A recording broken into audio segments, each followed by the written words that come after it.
I'm Parker Berry. I wrote and directed Operation Restart. I'm here with Quade Cahill. I played Daryl in Operation Restart. Right. And Cameron Droz, and I was the DP and editor. Okay, so Operation Restart came to me. I saw this TikTok. It said, if you were to lose your memory and you could only choose one person to give your memories back to you, who would you choose? I love that idea. I thought it was super sick, so then we made it. Filming Operation Restart was really fun. There was a lot of difficulties, though, dealing with people. I don't know about a lot. There was like one or two. There were no jokes on set. No jokes allowed. Yeah, it was definitely the jolliest naked chick in productions. I'm not really a fan of all the joy, but whatever. This guy's just not a fan of joy. It was really hard for me to like get angry in some of the scenes. My dad wasn't even in the army. Hey, yo, okay. You're low-key. Hey, just push me. Just push me. It's really weird filming in the dorms. You have to deal with like the people in the public spaces because like we're not here renting out areas to shoot. We're just here shooting wherever. So you kind of have to deal with those difficulties and the weather. It was fucking cold. Cameron, what are your thoughts on that, dealing with the weather when shooting something like this? I mean, it was pretty cold for me, but it wasn't as bad as Quade had it. Quade had to like pick up some snow. But yeah, it was chill. It just started to make more sense to me, and it was really fun working with Quade and Ryan. A lot of jolliness on set, but when we actually did lock in, a lot of good stuff came from it. And then, yeah, definitely props to like Cameron for shooting this so well. I think he really brought my vision out. How was editing this for you?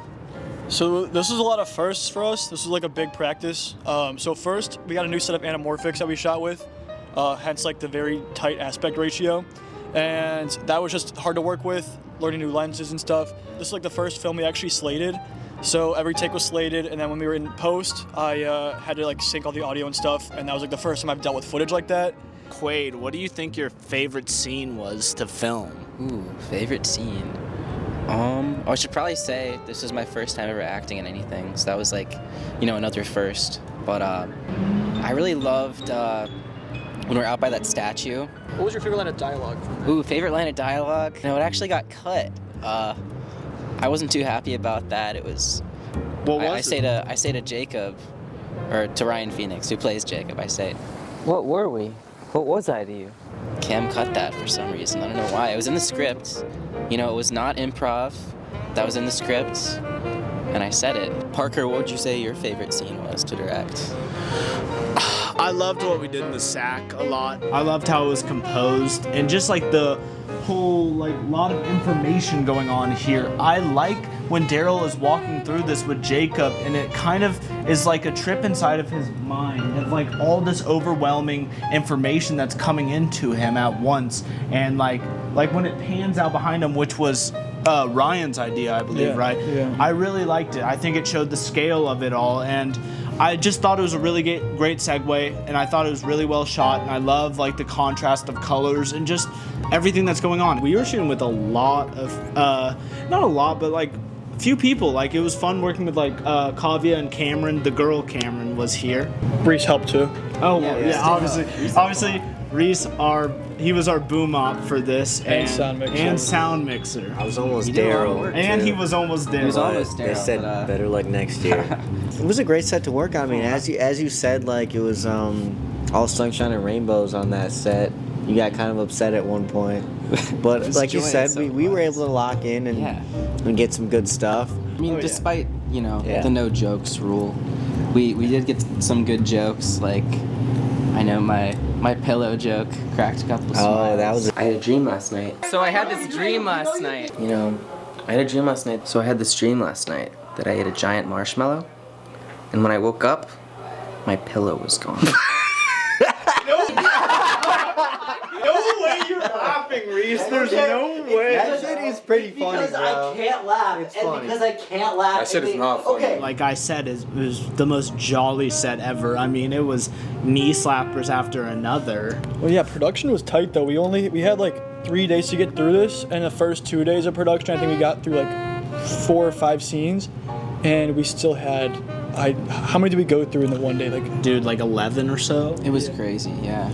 yeah. So that was Operation Restart, and next up we have Resident Advisor. I'm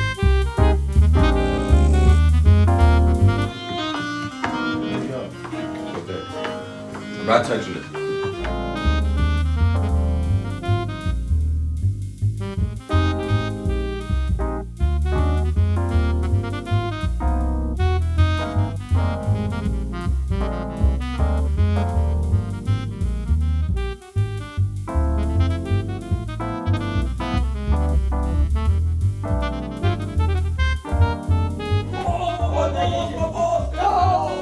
Hey, you! How have you been? Oh shit!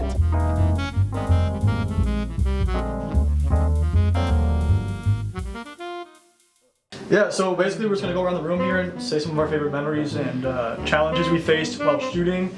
During filming episode 2, like having to round up all those people, that was a lot of fun. Like when we needed to do the evacuation scene.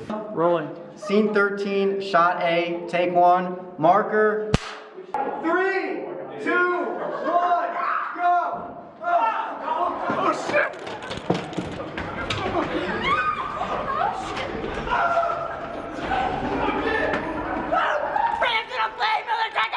We like had some people, but then we needed more, so we like knocked on every door in U-Haul. And yeah, we got a lot of people, and that was a lot of fun. And then also like with the fog machine too, like setting off the smoke alarm. Press the button. Press the button. That was like a little scary at first, but then it just stopped. So, but then like it was all fun. It was all fun when it was over. But going alongside with that, my favorite moments definitely when it's like everyone running down the stairs. I think it just really raised the stakes of like what we could do and what we were capable of, and I just loved how the scene came out. My favorite scene to film was definitely the party scene when we're all like doing shots and snorting coke. It was a lot of fun. And yeah, going off of what Reese said, the fire alarms going off, that was great. I mean, I also really enjoyed filming the Bada scenes a lot. It was really fun to work with her. And you know, it came with a lot of, you know, directing challenges, but it made me grow as an assistant director, I think. And I really enjoyed it a lot, yeah. Yeah, she really was a great actor. She's a really good actor. Yeah, like, anybody out there wants like a really like good actor, like serious. Bada's your girl. Like, Night Fist! U-Haul's vigilante of the night. I fist all the girls and boys who caused trouble. Logan actually had the method act for that line. He actually had that night. and the coke scene. For both, yeah. Yeah, he had a method act for that. Yeah, so episode 2 was actually my first time joining Naked Chicken for a production. As a new actor here, I feel very uncomfortable, and it's a very threatening set for newcomers. Didn't help me cover about Rebecca, this show would be raps. This is our co-director here. What the fuck is behind that? I don't know. Ah! Wow. If I can remember, we need to have a lot of rules sometimes because a lot of chaos happens. No loud noises on set, no laughter on set, no babies Hang on on, set. No FC jokes. Can we have appropriate set? I feel like we need to have That's what I'm some... saying. This is very like We inappropriate. need to have representation of both genders on Exactly. the board. Looks like a Are you ghost. fucking serious? We run a tight ship around here. Yeah.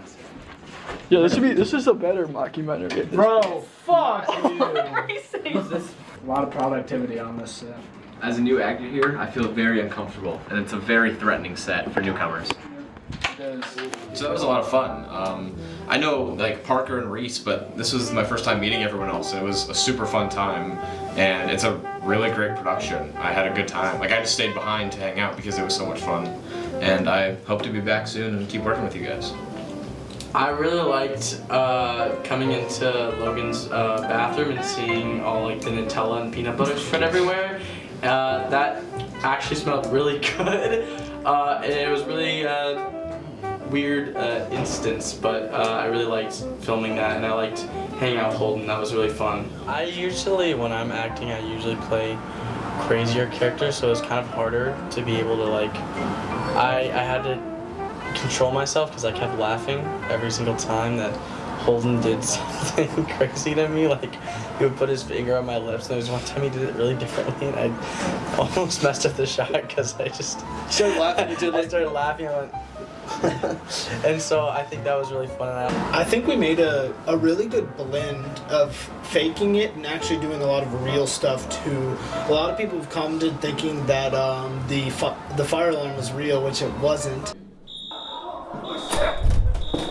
It's just really well edited in. But you know, we also want to still be pretty practical, so like we used the fog machine, and that caused a lot of difficulties, but it turned out really well. But I think it's really cool we found a balance, so we didn't have to fake everything. It was really fun to use the fog machine until it looked like we smoked a blunt in the dorms. I want to say my favorite moment or favorite scene that I saw was with Holden and Gabe. That was probably my favorite scene. I just enjoyed acting with both of them. Yeah, that's it. All right. Hello, welcome to Behind the Scenes for Resident Advisor. We're the showrunners, and Reese, why don't you tell us how we started this? It was just one night we were like sitting in my dorm, and you guys were talking about short films that got made in your class, and you said like one of the better ones was a mockumentary, and we were like, oh, that'd be fun to make a mockumentary. And then I just threw out the idea like, what if it was about an RA and all the shit they have to deal with? And we liked that idea. Then we just set up like a writer's room and met and just like, yeah, started writing the scripts. So after we developed the idea and the script, it was then just trying to execute the creative vision and like creative visual style. So it was pretty easy for the actual mockumentary part, just because it's like handheld. There's like crash zooms. It's very kind of chaotic, and you can control the chaos. Like you can make it calm or more chaotic, just depending on how much camera shake there is. But then it was harder to develop the post rough cut edit, because we weren't sure if we wanted to go with like a more corporate modern vibe or like a very stylized, as Parker noted, like a Diary of a Wimpy Kid. Brock Brannigan, PI. Brock Brannigan, PI? What are you doing here?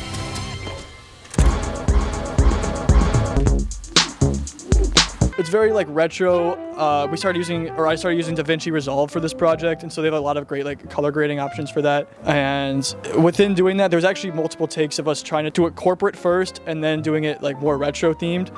And then we eventually stuck with a retro theme, even though it doesn't make as much sense logistically to the project.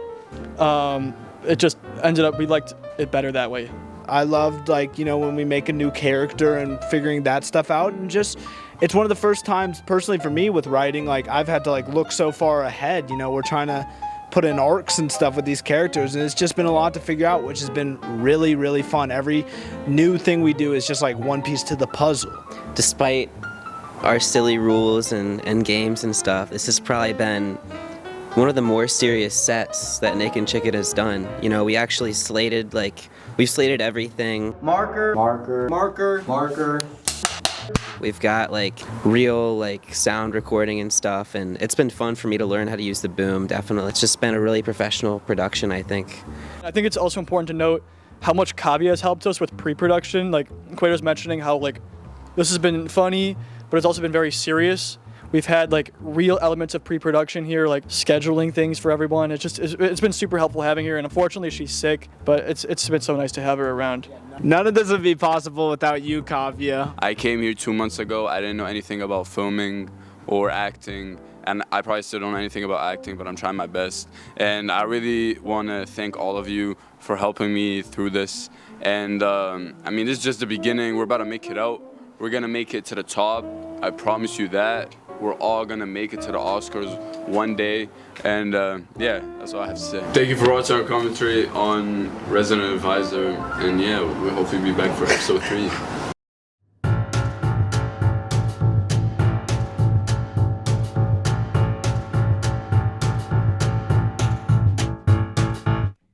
Hello, my name is Gabriel DeValentine, and I directed and wrote Out of Reach, this film that we all did together. And these are the other people. Sorry, it was a little out of reach. I'm Quaid Cahill. I played the couch potato. I'm Ali.